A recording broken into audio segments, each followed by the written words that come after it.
Concedo a palavra ao nobre defensor, deputado Sérgio Naia, doutor Daniel Azevedo, pelo prazo de 30 minutos. 30 minutos.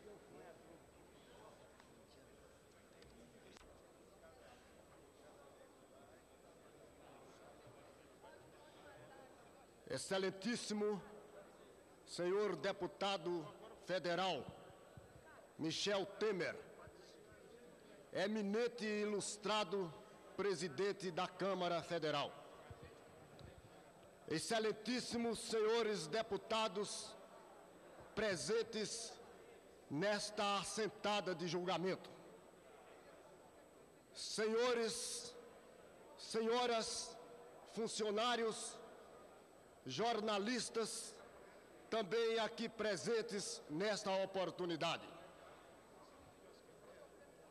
Senhor presidente, hoje, inquestionavelmente, 30 minutos que Vossa Excelência acaba de conceder marcarão um instante dramático e sério da vida jurídica nacional, pelas repercussões que, ao transcurso dos mesmos, a defesa fará aqui ressoar em atinência à tese que sustenta. Penso que não seria demais exorar aos senhores deputados uma atenção ainda que mínima por 30 minutos, em molde a que Suas Excelências ouçam e reflexionem acerca da temática posta pela defesa, porquanto aqui, confiando no Parlamento Nacional, a defesa se faz segura de que a condenação do deputado Sérgio Naia não ocorrerá neste plenário, unicamente porque a Rede Globo de televisão quer. Há de restar a dignidade mínima em cada julgador que em verdade existe, para que se ouçam as provas e que impulsione em decorrência uma reflexão adequada com o ordenamento jurídico nacional. Senhores deputados, senhor presidente, a tônica da acusação se circunscreve a uma conversação formal ocorrida na cidade de Três Pontas, em Minas Gerais. Não se pode fazer o exame desta situação divorciando-se do direito que alumia e que traça as regras para o desate da questão então posta na expectativa do veredicto desta Câmara Federal. Sabe-se que a privacidade de um ambiente tem regras próprias que indiscutivelmente o asseguram para que o direito não reste desrespeitado acerca da maneira de resolvê-la. Aqui trava-se de logo esta questão juridicamente com dois argumentos fundamentais. Um deles de famoso jurista Pessina, da Itália, e outro do patrício Nelson Hungria, expressão maior do direito penal brasileiro. Sustentava Pessina que a exceção da boa-fé é um instituto jurídico que há de ser levado em conta quando alguém é acusado de haver se comprometido mediante uma increpação criminosa a outrem ou a respeito dele próprio. Nelson Hungria, indo além, entende que, se as circunstâncias evidenciam que na certeza subjetiva do réu houvesse ou concorresse ou mesmo existisse uma segurança de que ali falava em um ambiente privado, de que ali falava com a consciência segura e tranquila, de que o ato não se projetava no ambiente de oficialidade, eis que conclui o jurista brasileiro de saudosa memória, que inclusive se pontificou no Supremo Tribunal Federal, deixando esta lição que ressoa ainda hoje, ressoa com a mesma braveza ainda nos dias atuais, ainda que na eventualidade ali no Supremo Tribunal Federal possa haver interpretações dissencientes que pusesse à deriva esta doutrina, este magistério, esta lição insuperável.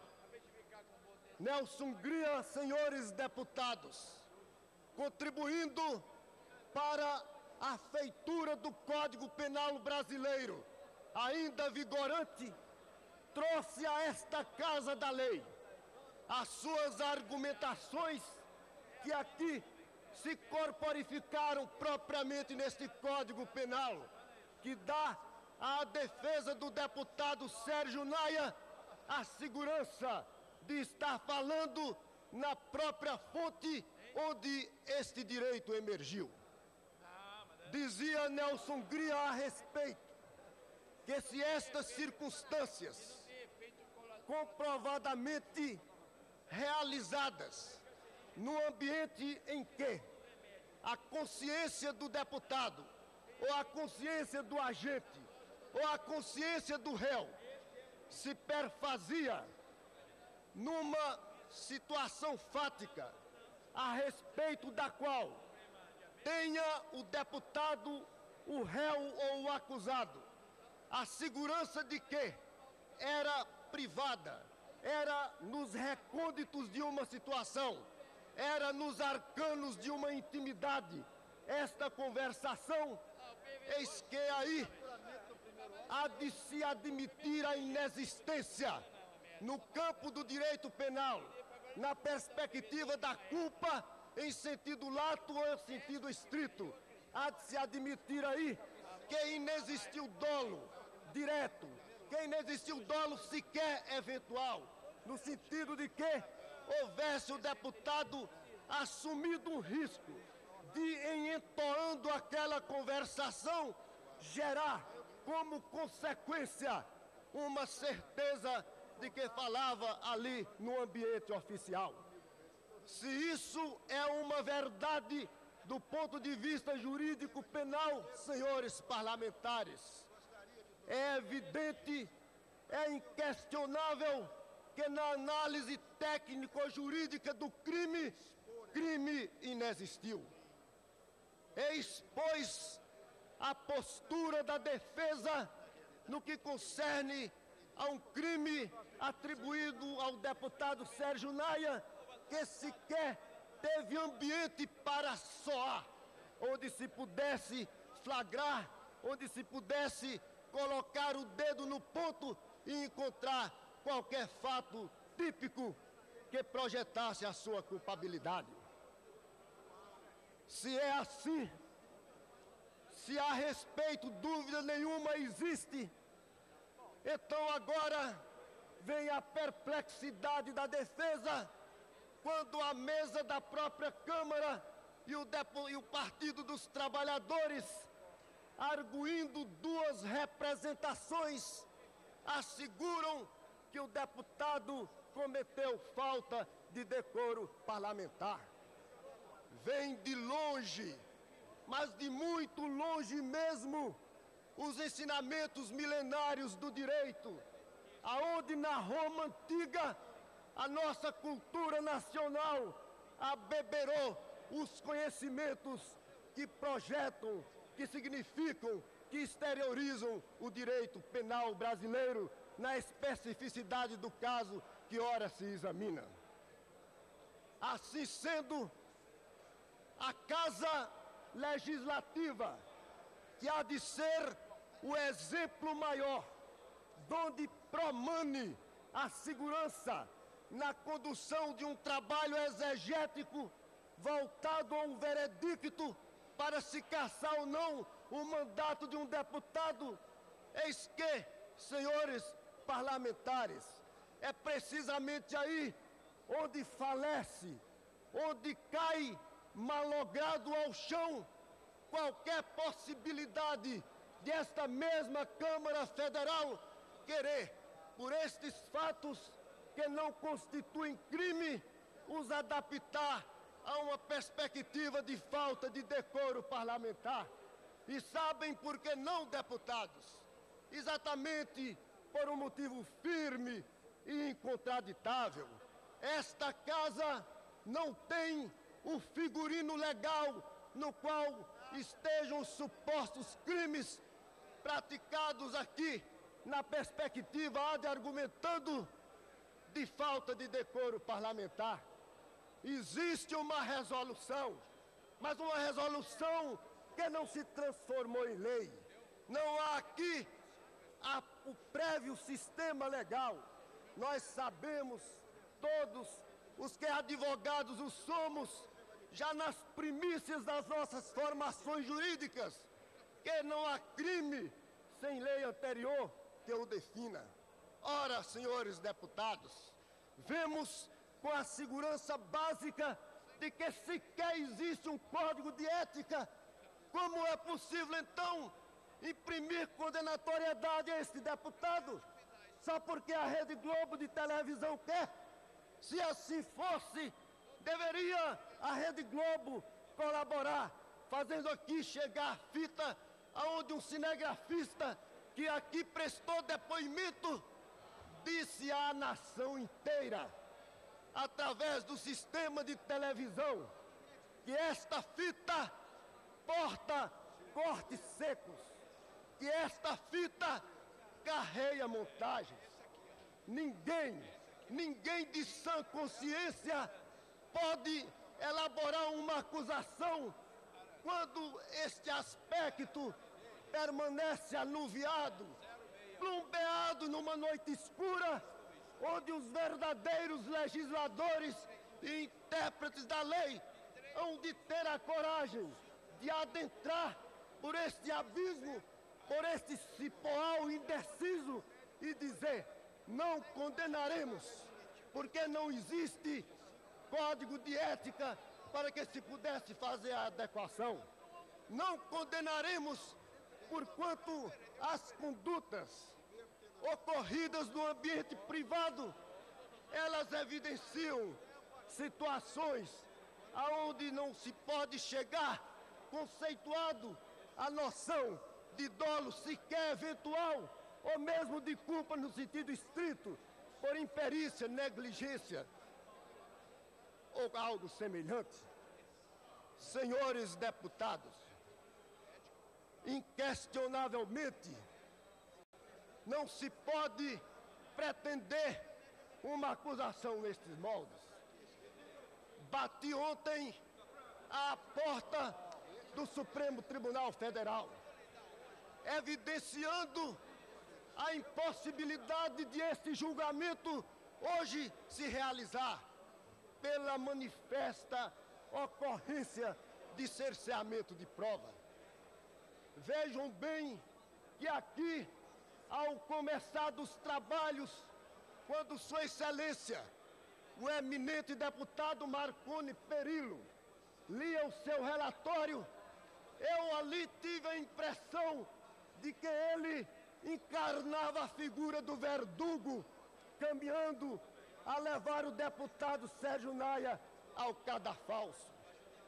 É absurdo, é inadmissível que uma conduta desta tome corpo e se avantaje na casa da lei. Porquanto a revolta chega a um ponto tão grande, deputados, que aqui nós vimos, ao transcurso da leitura deste relatório, Sua Excelência, o deputado Marconi Perillo, encarnar a figura legendária de Procusto. Como sabemos, Procusto, da tradição grega, costumava abater suas vítimas para colocá-la no seu leito.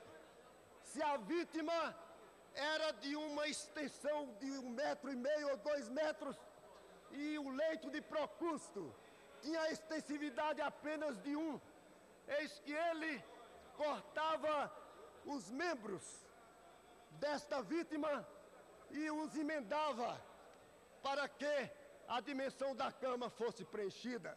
Se contrariamente a dimensão da vítima já extrapolava a dimensão do leito, ele também a decepava para agasalhá-la no rigor e na exatidão do tamanho do seu leito. Foi feito isso aqui. O deputado Marconi Perillo leu a todos, dizendo que as testemunhas que depuseram falaram somente contra o deputado Sérgio Naia, marcadas, impregnadas pelas contradições. Com relação à fita, sustentou desta tribuna para vossas excelências que ela fora periciada, inexistindo corte. Mal haja quem assim, representando o mandato do povo, dê condução aos trabalhos, porque aí é a quebra plena da serenidade.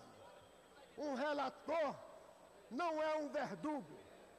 Um relator não é o régulo da comarca nem da Câmara, porque ele tem a responsabilidade de manter fidelidade para com a verdade. Mas isso aqui ecoou aos ouvidos de todos, dando aquela impressão de que a voz da Rede Globo teria o condão da verdade.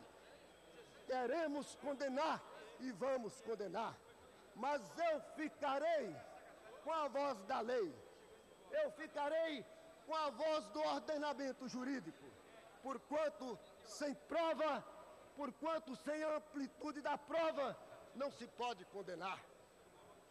Admirei-me muito que se esquecesse exatamente aqui o postulado maior da Constituição Federal, cujo artigo 5º e inciso 55 assegura o devido processo legal. Deixa evidenciado a mais não poder que a prova há de ser plena para que se tenha realizado um julgamento justo.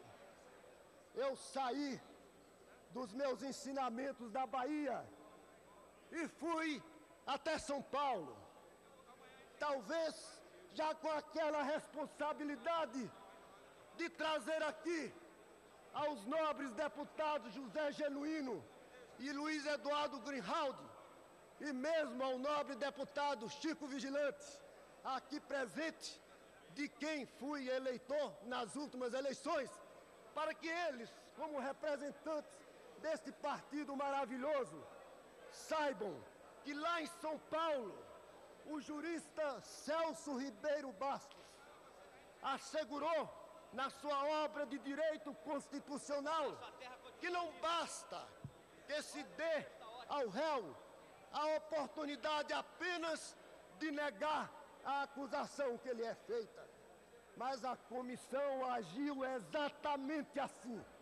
Os passos da comissão foram estes, ao comando de uma relatoria distanciada da equidistância e da serenidade.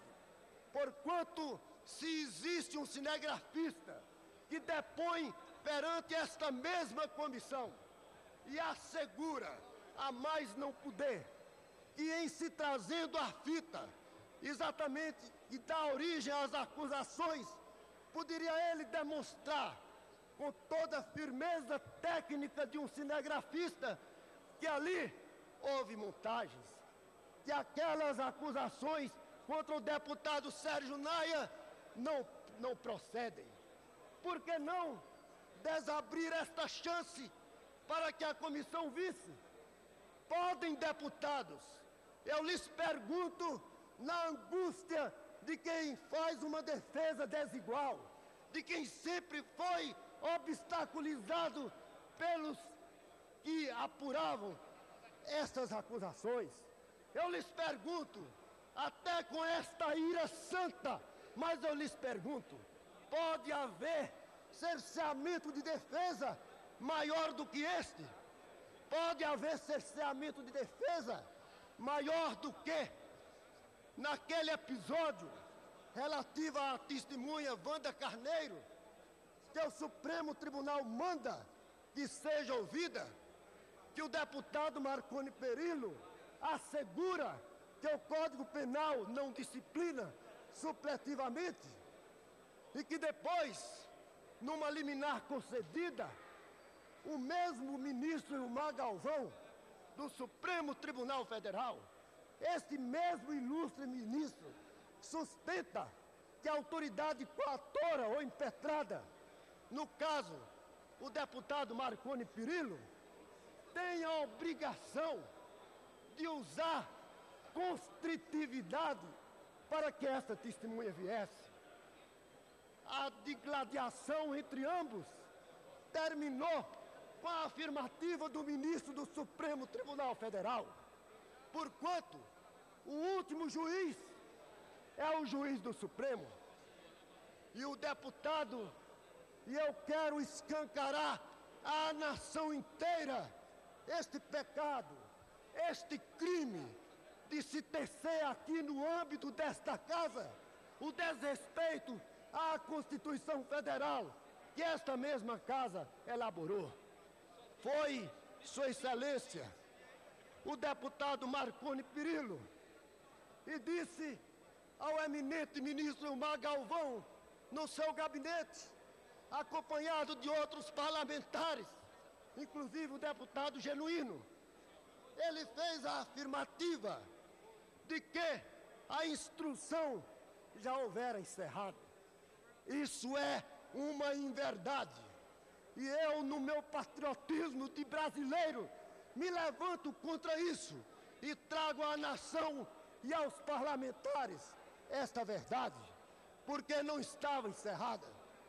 Eis aqui, logo após a conclusão do depoimento do cinegrafista Robson, eis que, antes de se fazer o pregão com relação à testemunha Wanda, arguí uma exceção de suspeição de parcialidade, assim recebida pelo eminente deputado Nelson Toche, presidente daquela comissão, recebido e encaminhado ao relator, 24 de março, 11h50.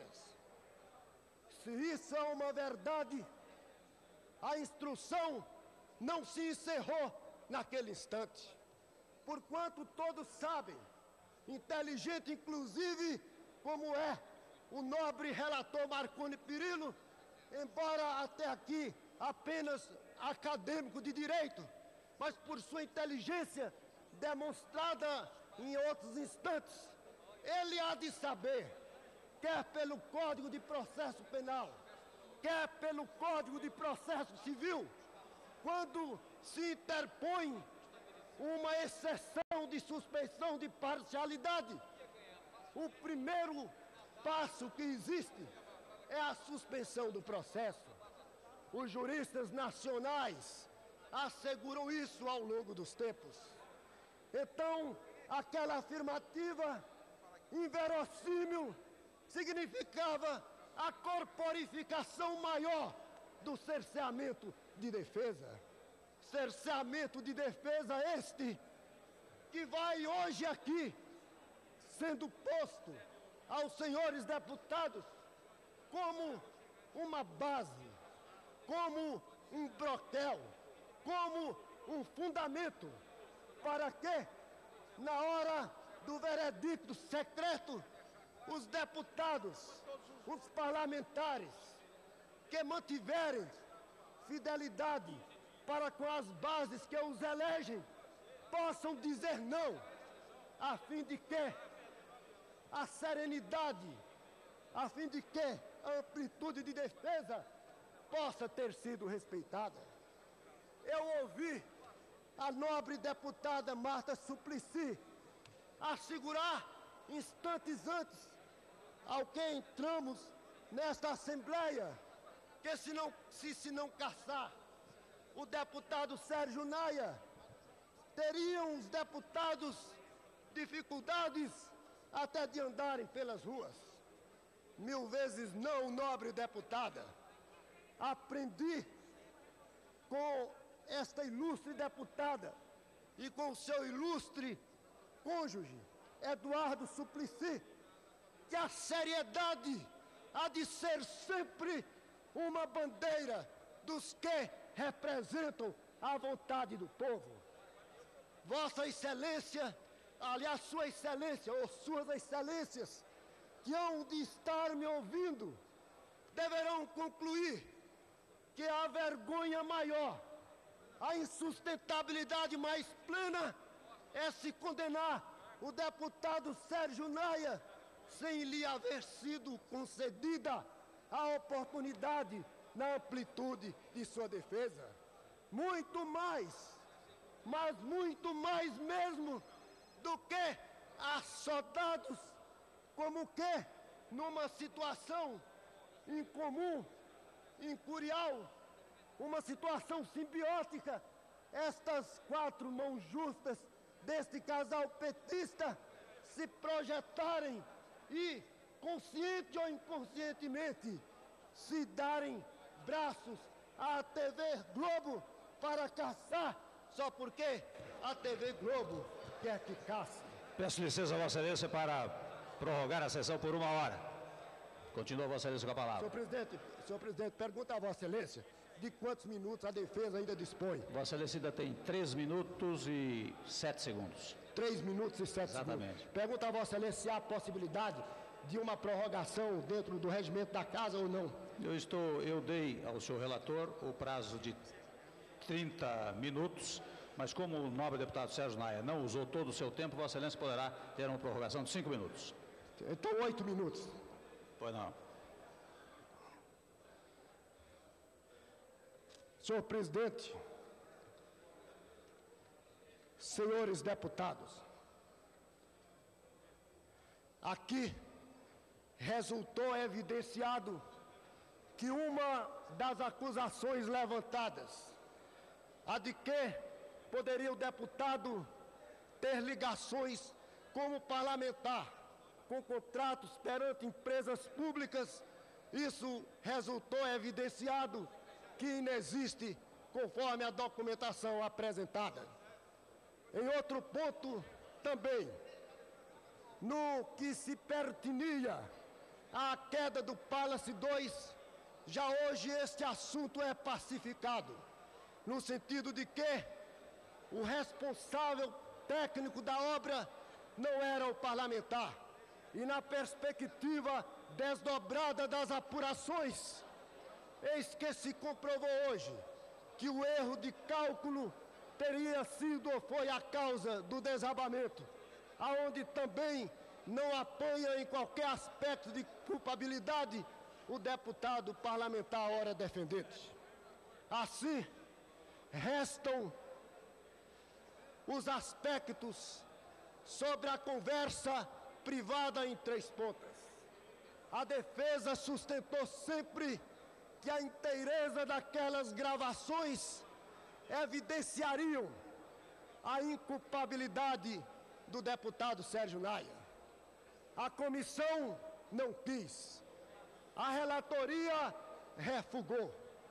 O Supremo Tribunal Federal, ainda hoje, ao que soube aqui, por vozes dos jornalistas, teria negado a liminar, que foi a última das tentativas de fazer com que Wanda Carneiro fosse ouvida, e também que a fita da Rede Globo fosse examinada pelo cinegrafista Robson, por ter sido ele quem originariamente filmou em 3 pontas no estudo do senhor Artêmio Schiavon Carneiro estas passagens que, desabridas, que descortinadas, evidenciam a inocência deste mesmo parlamentar. Urge que lembremos a figura do ex-prefeito de Três Pontas, Tadeu Mendonça. Gravação Tadeu Mendonça, que aparece nesta gravação com um episódio acontecido há 3 anos, portanto 3 anos antes. Eis aí mais um corpo de delito inafastável deste cerceamento de defesa e desta montagem existente na fita. Eu defendo aqui uma causa aonde eu busco e peço justiça. A justiça, segundo afirmava Rui Barbosa, coroa a ordem jurídica. E a ordem assegura a responsabilidade. E a responsabilidade constitui a base das instituições livres. Para que a Câmara dos Deputados, notadamente naquele prolongamento somítico que a comissão e a relatoria representavam, possa gozar do conceito de que aqui se assegura também amplitude de defesa para que a nação brasileira saiba que a Câmara dos Deputados, que escreveu esta mesma Constituição Federal, não a desrespeita. É preciso que hoje a Câmara dos Deputados, na sua sessão plenária, ao mínimo, absolva o deputado Sérgio Naia, porquanto nem nos tempos imemoriais, nos tempos das santas inquisições, nem nos tempos até mesmo dos déspotas esclarecidos, jamais mesmo, com tamanha crueza, com tamanha maldade, com tamanho preconceito e pré-julgamento, pode-se condenar um deputado nestas circunstâncias. Se o Brasil, aqui na capital da República, não estivesse equidistante e bem longe dos países limítrofes, eu abaixaria o tom da minha oratória, para que outro país civilizado não ouvisse que no Brasil se condena sem provas, que no Brasil a própria Câmara Federal, que vota a Constituição, a desrespeita, como está comprovadamente nos autos, no que concerne ao âmbito da relatoria, que esta Câmara nela se prolonga. Urge, portanto, que esta Câmara rejeite este relatório para que fique de melhor a justiça. Eu não tenho falado sozinho nestas perspectivas. O deputado José Costa, integrante desta Assembleia, há pouco trouxe inclusive um projeto no sentido de que se desse ao deputado Sérgio Naia todas as condições de amplitude de defesa, ainda que se lhe retirasse a imunidade, para que a Procuradoria-Geral da República, como órgão acusador oficial, pudesse, de sua vez, fazer as acusações e se ensejar que se investigasse as mesmas. Esta é uma voz autêntica, porque provém do âmbito desta Assembleia. O deputado Nilson Gibson, do mesmo modo, sustentou ali na comissão que se devesse trazer à mesma, ainda que constritivamente, a testemunha Wanda Carneiro. Vossa Excelência tem 1 minuto para concluir. Ninguém obedeceu. A relatoria foi ao Supremo e afirmou que a instrução estava encerrada. Aqui está a prova que a televisão há de mostrar ao país, evidenciando que não houve. Senhor presidente, senhores deputados, encerro a minha oratória nesta assentada, me dirigindo ao Supremo Tribunal Federal, me dirigindo a esta augusta Assembleia, me dirigindo ao povo brasileiro com as palavras de João Mangabeira, embora respeitando a posição de cada uma dessas instituições. Eu me despeço com João Mangabeira, voz que se pontificou representando a Bahia, minha terra de origem, nesta Assembleia. Se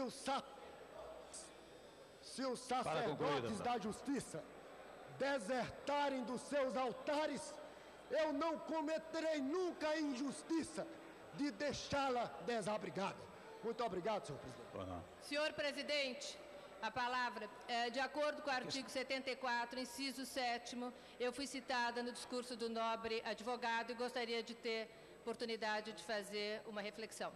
De qualquer maneira, nobre deputada, a referência não foi desairosa a Vossa Excelência. E o regimento determina que a concessão da palavra nessas hipóteses seria apenas se houvesse uma referência desairosa a Vossa Excelência. Isso não ocorreu. Se Vossa Excelência quiser, Vossa Excelência pode inscrever-se aqui na relação dos oradores e falará no momento próprio. Pois não.